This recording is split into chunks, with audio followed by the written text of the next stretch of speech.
As you can see, it is a nice rainy day here in Michigan. It'd be a good time to talk about roof vents. All RVs have roof vents for the tanks. All the tanks have to be vented out the roof, that way the gases have a place to go. Most RVs have just a simple cap with a tube, that way the rain can't go back down in and fill the roof vent. The downside with that system is it works, but over time sewer gases tend to get trapped inside the RV, and you end up using chemicals and all the time trying to keep the smell down from inside the RV. Simple trick is to actually solve the problem.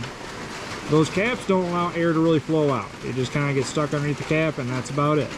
So what you do is go with these Camco Venturi style roof vents. They pinwheel to go with the airflow when the wind is blowing, blows across the surface and creates a Venturi effect to draw the gases out of the sewer vents. And they are not capped, as you can see, so if there was no wind, they can simply just vent out and it will not backfill as well. So that is the solution to keeping the RV from back smelling from black and gray tank smells.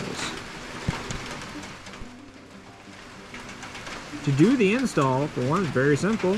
All you have to do is those caps. Just have 3 legs that is bolt down. Take a putty knife, scrape off the old sealant, undo the bolts. You take the lower and the upper part of that ring off. That just exposes the black pipe vent tube. All you do is take this new one, put the collar over top of it, screw it down, and install this right on the top, and seal it back up with some roof sealant. And that is all it takes to upgrade the roof vent.